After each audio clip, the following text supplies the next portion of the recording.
ఓం శ్రీ గురుభ్యో నమ. భగవద్భక్తులందరికీ మాఘమాస శుభాకాంక్షలు.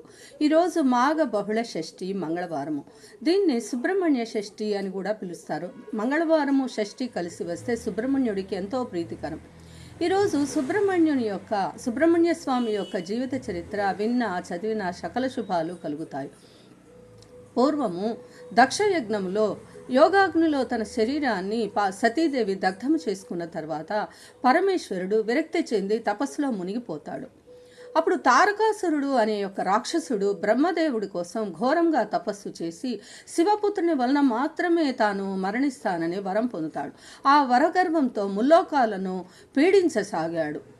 ఒక పక్క హిమవంతుడు మేనకాదేవి ఆదిశక్తి కోసం తపస్సు చేసి ఆమెను పుత్రికగా పొందుతారు. ఈమె దినదిన ప్రవర్ధమానమవుతూ పరమేశ్వరునికి సేవలు చేస్తూ ఉంటుంది. కొద్ది కాలం తర్వాత ఆమె నిద్ర ఆహారములు కూడా మానేసి తపస్సు చేస్తుంది. కేవలము పత్రములు ఆకులు మాత్రమే ఆహారంగా స్వీకరించి ఆ తర్వాత ఆకులు కూడా మానేసి అపర్ణాదేవి అవుతుంది. ఇంకా కొన్నాళ్లకి కేవలము వాయుభక్షణం చేసి తపస్సు చేస్తుంది. ఆ తర్వాత పంచాగ్నుల మధ్య నిలిచి తపస్సు చేస్తే ఆ తపస్సుకు మెచ్చిన పరమేశ్వరుడు ఆమెను వివాహం చేసుకుంటాడు. వీరిద్దరూ పార్వతీ పరమేశ్వరులు ఏకాంతంగా ఉంటారు. ఆ యొక్క ఏకాంతంగా ఉన్నప్పుడు తారకాసురుడి బాధలు భరించలేక ఇంద్రాది దేవతలు వారి ఏకాంతానికి భంగం కలిగిస్తే ఆ యొక్క శివవీర్యము భూమాత చేరుతుంది. భూమాత భరించలేక ఆ తాపాన్ని అగ్నిదేవుడికి ఇస్తుంది. అగ్నిదేవుడు కూడా ఆ శివవీర్య వేడిమిని తట్టుకోలేక గంగామాతలో నిక్షేపిస్తాడు.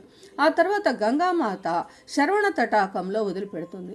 ఈ యొక్క శరవణ తటాకం నుండి సుబ్రహ్మణ్యుడు జన్మిస్తాడు. 6 ముఖాలతో జన్మిస్తాడు. అందుకే ఈయన్ని షణ్ముఖుడు అంటారు.